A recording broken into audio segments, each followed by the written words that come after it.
네, 안녕하세요. 멘토리 전무다의 철영입니다. 네, 운명의 CPI 발표를 하루 앞둔 시장은 긍정적인 분위기 속에 상승했습니다. 3대 지수가 모두 강하게 올랐고 나스닥은 2% 가까이 오르는 등 전반적인 시장 강세가 계속되고 있습니다. 최근 이렇게 시장이 강한 모습을 보이는 이유는 하나죠. 연준이 결국 5% 정도에서 금리 인상을 멈출 것이라는 예상입니다. 물론 금리 인하 시기는 고용 강세의 정도에 따라 지연이 될 수도 있겠지만 어쨌든 남은 금리 인상은 가격에 모두 선반영이 되었고 지금보다 더 나빠질 일은 없다는 것이 시장의 의견입니다. 어제 영상에서 제가 각 금리 시나리오별 시장 흐름 예측을 했었는데요. 현재 시장의 예측인 5% 최종금리의 11월 금리 인하가 시작될 경우 저는 바닥을 이미 지났을 것으로 강력하게 추측하고 있습니다. 그리고 그것이 실현되기 위해서는 앞으로 발표될 중요한 경제 지표들이 뒷받침되는 게 필요한 상황입니다. 현재 경제학자들이 예측하고 있는 CPI는 전년 대비 6.5% 상승입니다. 지지난달에는 7.7%였고 지난달에는 7.1%였으니까 비슷한 수준으로 떨어질 것으로 예상하고 있는 거죠. 근원 CPI의 경우도 비슷한데 지지난달에 6.3%, 지난달에 6%에 이어 이번 달 5.7% 상승을 예상 중입니다. 저는 이 정도면 충분히 합리적인 예상치이고 달성 가능성도 높지 않을까 생각을 하고 있습니다. 또한 시장의 실제 기대치도 이것과 거의 비슷하지 않을까 생각을 하고 있습니다. 따라서 이번 달은 특별하게 숨은 의도 없이 딱 이 결과대로 시장이 반응할 것으로 예상하고 있습니다. 일단 유가는 11월 대비 12월이 평균적으로 10% 정도 낮았습니다. 따라서 에너지 가격은 이번 달 CPI에서 하방 요인으로 작용할 것이고요. 가장 중요한 것이 거주비인데요. 거주비의 선행지표가 되는 집값은 확연하게 하락 중입니다. 4월에 20% 올랐던 집값은 10월에 9%대까지 하락했습니다. 따라서 향후 거주비의 하락이 강력하게 예상되고요. 실제로 CPI보다 더 현실적인 거주비를 나타내는 진로우 렌트 지수를 보면 마찬가지로 4월에 정점을 찍은 후 급격하게 하락하며 조만간 CPI의 거주비를 하방 돌파하는 데드크로스가 나타날 예정입니다. 그리고 월간 거주비 상승률이 그 모든 것을 증명해주고 있습니다. CPI 거주비 월간 상승률은 3개월 전에 0.66% 상승해서 지지난달 0.42% 상승, 그리고 지난달 0.29% 상승으로 추세가 확연하게 둔화되고 있습니다. 그리고 이 속도면 아마 수개월 내에 마이너스로 음전하지 않을까 예측이 되고 있습니다. 거주비는 CPI의 32%, 근원 CPI의 40%를 차지하는 압도적인 비중을 가지고 있죠. 이러한 거주비의 추세가 하락으로 돌아섰기 때문에 당분간 CPI가 계속 내려갈 가능성이 매우 높다고 짐작할 수 있는 것이죠. 다만 한 가지 걱정되는 것이 있는데요. 바로 인건비입니다. 인건비의 증가는 결국 지출을 늘려서 물가를 올리는 요인이 됩니다. 기업들은 지출이 증가하니 그 비용을 제품과 서비스에 전가할 것이고 소비자들은 돈을 잘 받으니 지출 여력이 있죠. 또한 서비스 물가는 CPI의 25%를 차지하는데 인건비가 이 서비스 물가에서 가장 큰 비중을 차지하죠. 따라서 인건비가 내려가지 않으면 물가 역시 어느 정도 내리다가 더 이상 내려가지 않는 하방 저항을 받게 될 가능성이 큽니다. 현재 전문가들은 CPI 기준으로 4에서 5% 사이에서 그런 강한 저항이 일어나지 않을까 예상하고 있습니다. 따라서 인건비가 줄지 않으면 결국 물가도 연준이 바라는 2% 수준으로 내려가기는 힘듭니다. 그렇다면 결론은 뭘까요? 네, 고용입니다. 현재 역대급으로 강력한 고용이 결국 약해져야 합니다. 그래야 물가도 내리고 최종적으로 금리도 내립니다.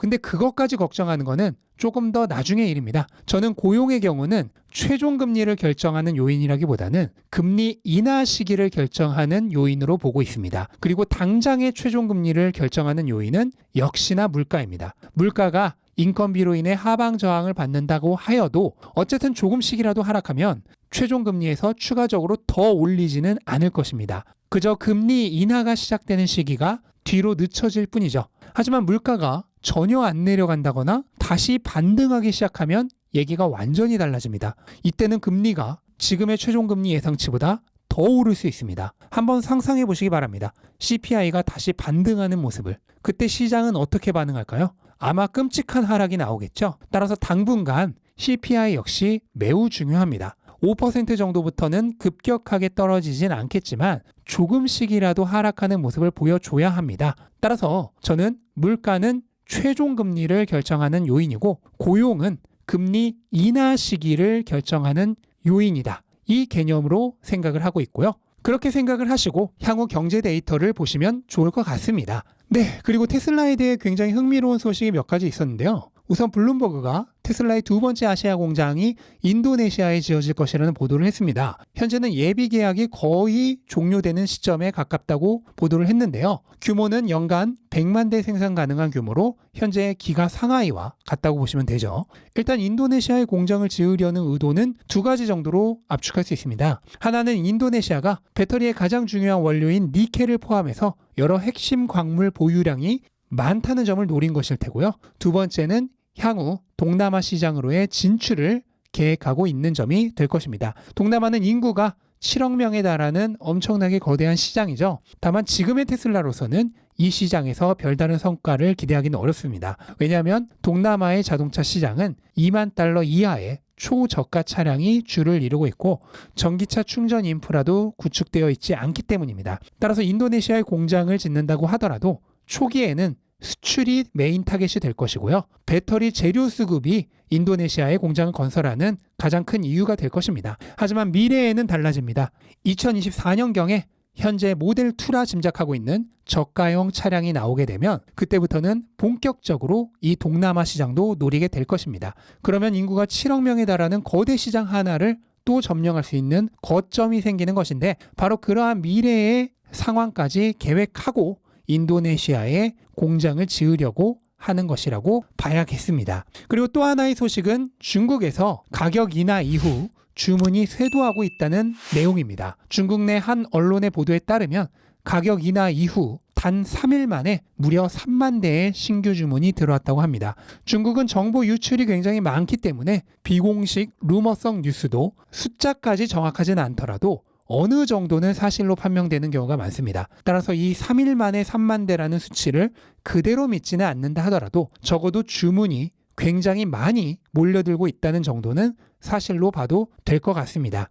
현재 중국에서 배송 대기 시간이 1에서 4주에서 2에서 5주로 늘어났다고 하는데요. 12월 말 기가 상하이 차량 재고가 2만 5천 대 정도 있었기 때문에 사실 이렇게 급격한 주문이 몰려들었다고 하더라도 배송 가능한 차량은 충분히 있습니다. 그럼에도 불구하고 대기 시간이 늘어난 것은 아마도 일시적인 주문 집중 현상으로 인해 배송 능력의 한계 때문일 것으로 생각이 됩니다. 그렇다면 현재 주문량이 급격하게 늘어나고 있다는 얘기는 충분히 신빙성 있는 추측이 될 것이죠. 테슬라가 가격을 낮추자마자 주문이 크게 늘어났다는 게 향후 사실로 확인된다면 이것이 시사하는 바는 굉장히 큽니다. 테슬라가 얼마든지 생산 능력에 맞춰 판매 대수를 증가시킬 수 있다는 게 증명되는 것이기 때문입니다. 또한 다른 자동차 회사 대비 압도적인 마진을 가진 테슬라가 그렇게 가격을 낮췄음에도 뛰어난 수익성을 보인다면 그것은 테슬라 자체에게도 큰 의미를 가지지만 다른 자동차 회사들에게는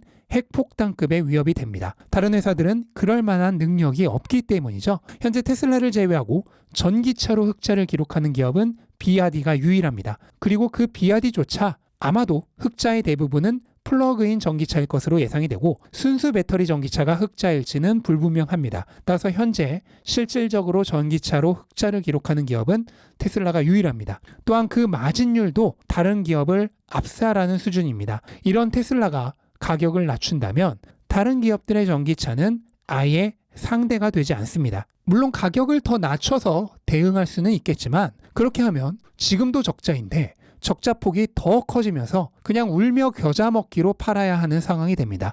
그나마 내연기관차로 수익을 낼 수 있고 유동성이 좋은 기업들은 그렇게 하면서도 버틸 수 있겠지만 결국 이걸 견디지 못하고 전기차로의 전환을 포기하거나 도산하는 기업도 나올 수 있습니다. 결과적으로 전기차 시장에서 테슬라의 향후 점유율이 지금처럼 계속 압도적인 수준을 유지할 가능성이 매우 높다고 보여집니다. 앞으로 가격을 낮춘 테슬라의 판매량이 정말 크게 늘어날지 그리고 그렇게 하면서도 마진을 얼마나 유지할 수 있을지 굉장히 흥미롭게 지켜볼 부분이 아닌가 생각이 됩니다. 네, 이것으로 오늘 영상을 마치도록 하겠습니다. 영상 도움되셨다면 구독과 좋아요 부탁드리고 즐거운 하루 되시기 바랍니다. 감사합니다.